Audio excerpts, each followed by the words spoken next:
I wanted to give some information to people about hernia operations, also how to prevent getting hernias in the first place, how to build up that whole area, get that whole area breathing so that the muscles are soft, the muscles are strong, so as you get older or if you're working out, you just don't get hernias in that area.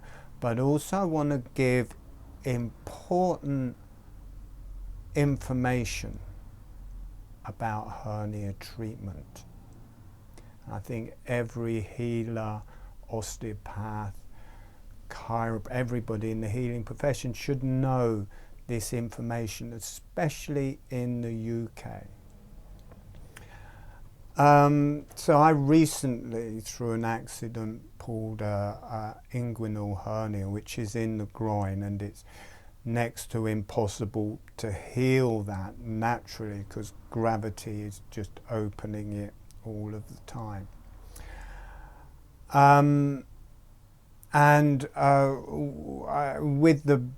doing a free webinar this Sunday where we're working with holographic breathing, and we'll be working with really all of the diaphragms to get them breathing and to open up through that area with holographic breathing, with a motion of the hands and feet that fit together with the breathing, tones that whole area, gets the pelvic floor breathing, gets all those muscles breathing, so they're toning, becoming supple with every breath. And then it just especially as people get older and generally lose muscle strength, keeps building that area so you won't get these hernias that people often get as they're getting older. So there's that free webinar. There'll be a link below. It's this Sunday. If you're watching this after the Sunday the 30th, there's a link to the video. I'll be making a video of it, and you can just watch the video. It'll teach you holographic breathing. It'll teach you how to work with the hands and feet and how to get that whole area breathing. This is the most popular operation worldwide. Not that it's popular for the people, it's just popular because it's the most often done operation for inguinal hernia. And worldwide, over the last 25 years, they've started putting a mesh on it, a plastic mesh. And most people are okay. But for a good percentage of people, they end up in severe and chronic pain. Ruins their lives. There's all sorts of documentaries coming out showing all of these people who are just in chronic pain. And there will be variations of that and levels of that that just aren't reported.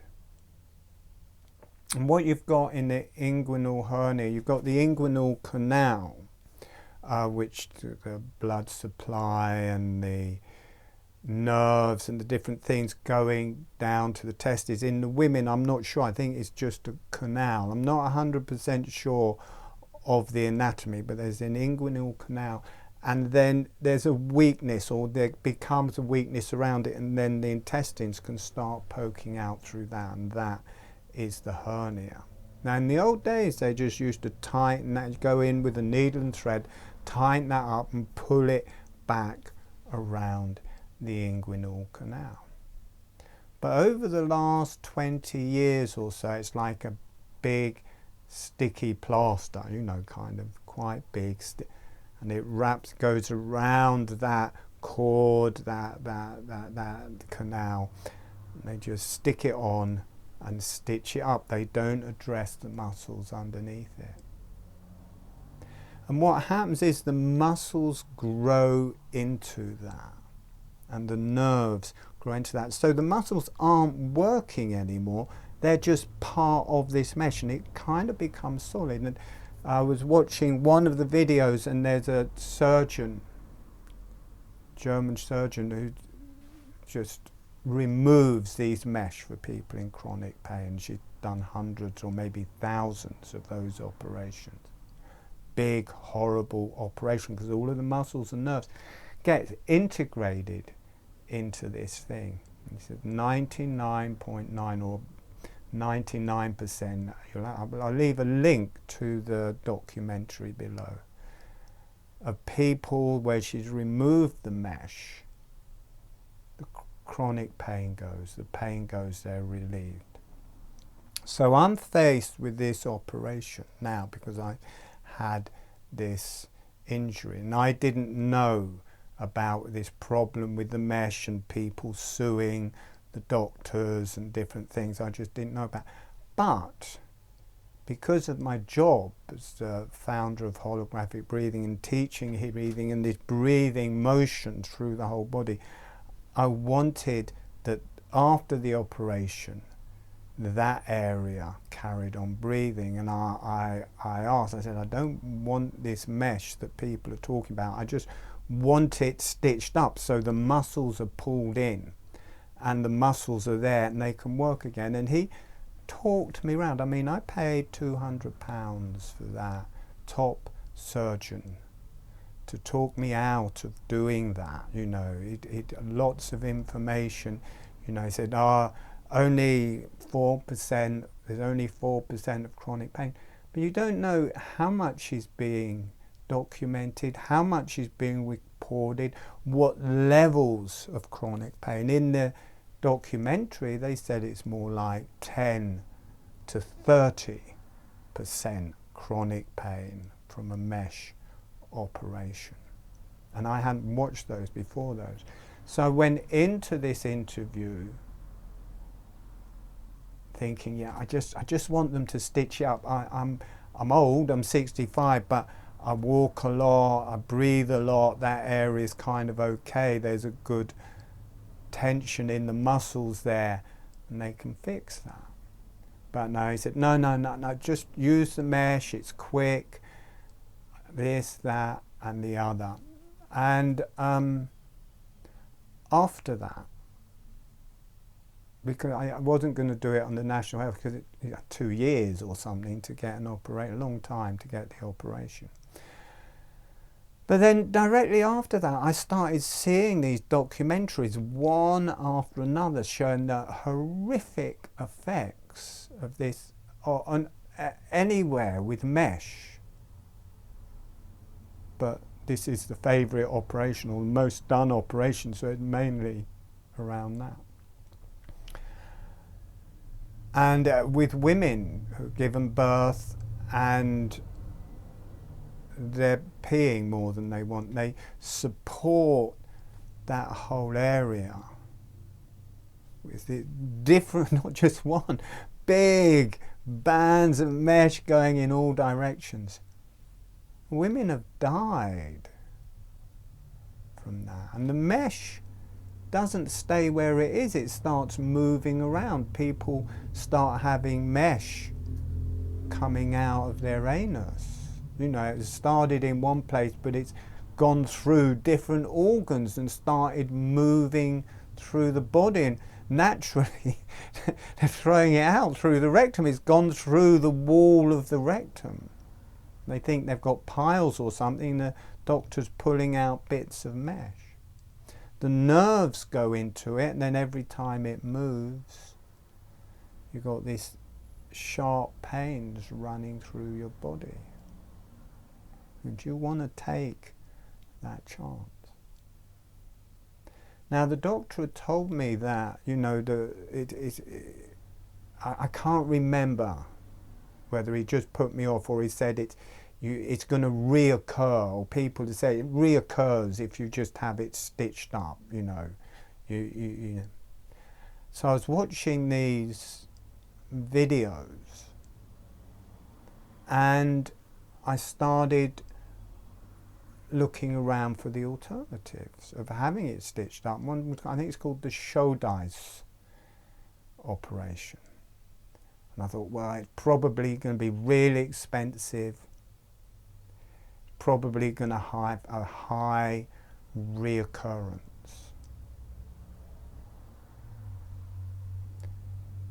Gold standard, it's thought of as the gold standard of hernia repair. The gold standard. It has got the least possible reoccurrence by a long, long way. It's the best that you can do or hope to do. How many doctors in England do that? Have a guess. None. Not one that I know of. English surgeon does that operation. Now you're thinking, well, it's probably really expensive. I'm having to travel to Germany to have that operation for the price of a flight, staying in a hotel for a week, having 3 days of aftercare, and the operation is cheaper than just having the operation in England with a patch, with this mesh. It's cheaper. So why is the NHS doing this much more expensive operation? I mean, there's something that isn't being said here.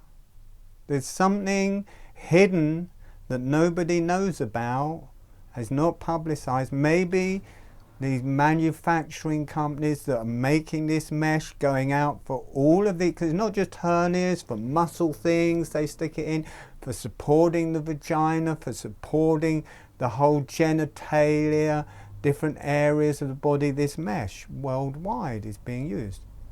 These manufacturing companies paid off the NHS. Have they withheld? In fact, something is going on that the gold standard of hernia operations is much cheaper than sticking this mesh on it. And nobody's doing it. Not one surgeon in England is doing it. There's a surgeon that comes from Germany and does it, but just because she's traveling here, it's much more expensive, and she is worldwide acclaimed as the best surgeon to do it. I feel happy with my one. He's gone and worked with these people in the Shouldice clinic, and I think the founder of the clinic has worked with those. And I will explain a bit, and I've talked to him. I said, I went to that doctor and I said, my main concern is I want that area to breathe. And he said, often, because he does mesh removal. He said, often, when we remove, or when I remove the mesh, people say, I can breathe with my abdomen again. You can take that in, think about that. I can breathe with my abdomen again. Now, the effects of these won't be documented anywhere. The difference, being able to breathe with your abdomen or not, how that affects your health, how that affects the muscles of the whole pelvic floor, how that affects the muscles of your back and everywhere. That is my main concern. I want it to breathe. I'm going to tell you a bit the logistics of the Shouldice. I can't remember. I am dyslexic. I read things, but I don't actually get how they sound. The Shouldice method. You've got 4 layers of muscle. Now, if you imagine that's opened and there's a hole in it with a hernia, they leave that as it is. They don't address that problem. They stick this patch on and they stitch around. Probably a 2-year-old could do that operation. I mean, I'd say it's needlework, let's face it, and they're not pulling it back in. I'm sure there's more to it than that, but I don't think there's that much more to it. It's like a half an hour operation. The shoulder ice method, they have one long cord, very thin. It's either stainless steel, but it's 1/10 of a millimeter, like a hair. It's very fine, and it may degrade over a period of time, or they can use a strong plastic one. But the 4 layers, they start with the back wall and they stitch around the back wall, and I don't know whether they pull them in, but my guess is as the back wall pulls in and is closing that hole, they're all pulling in a bit, and then with the same cord they go around the 2nd layer and pulling that in, then they go around the 3rd layer and pulling that in, then they come around the 4th layer and pulling that in, and then they pull it all.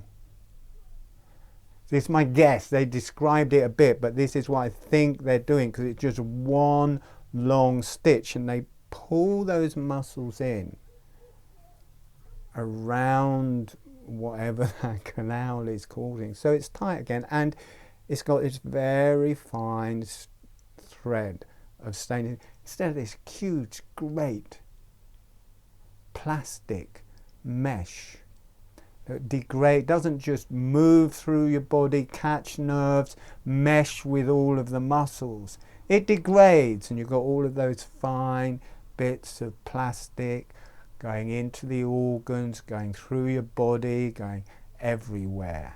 What do you think that is going to do to your health, compared to a very fine bit of stainless steel? And I got a feeling, I don't know if it just stays as a continual support to make sure those muscles don't open. But you make up your mind what you think is the best operation, because there's all of these people in England being ferried into these operations with a patch, who, unless they research it, just think, yeah, my doctor's telling me the truth. My doctor's got my best interests at heart. My doctor wouldn't advise me to do something that there's a much better, cheaper operation around. Why would my doctor do that?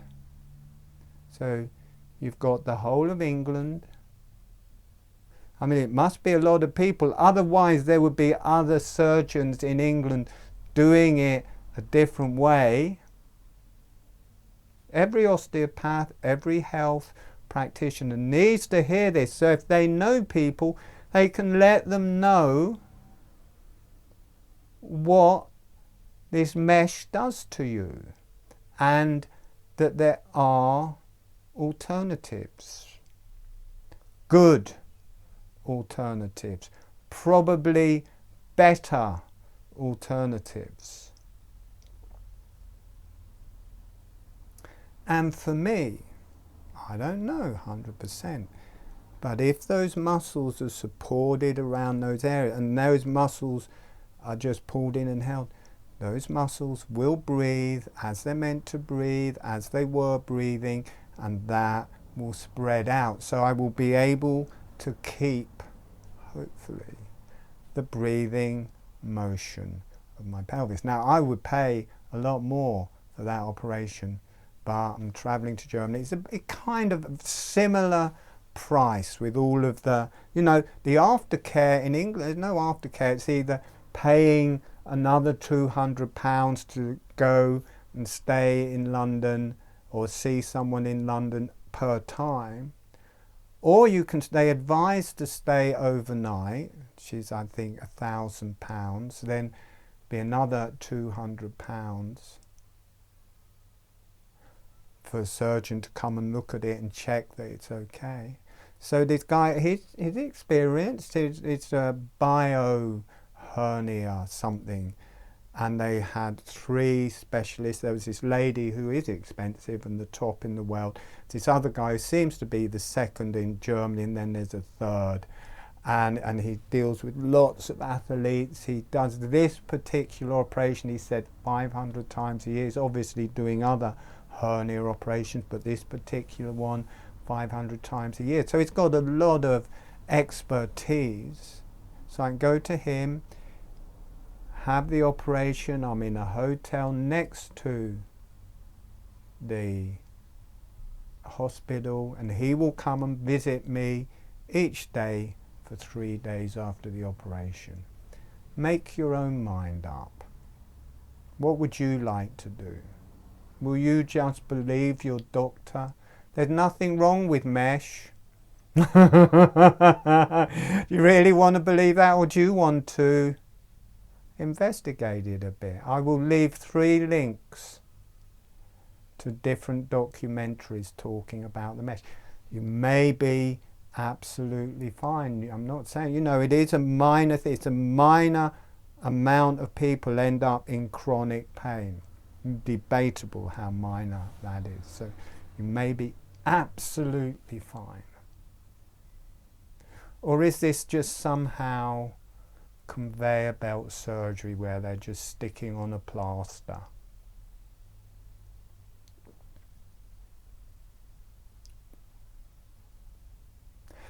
I think that's it. I think I've got that off my chest. I think people should hear about this, people should know about this, and people should know that there is an alternative. And also with the mesh, this surgeon, just as a thought, this surgeon, the main one who just does loads of mesh removal, she's showing the mesh and she's saying you have to be careful when you're taking it out, because if you touch the side it will cut you. Imagine you've got a piece of mesh, if it's moving around the sides can cut you.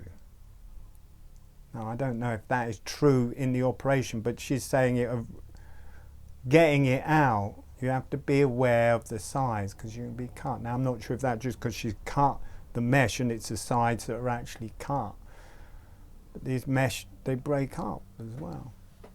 So anyway, do you want a big part of foreign material in your body meshing together with your muscles and nerves, or would you prefer those muscles to be pulled in around the inguinal canal with a very fine cord of stainless steel?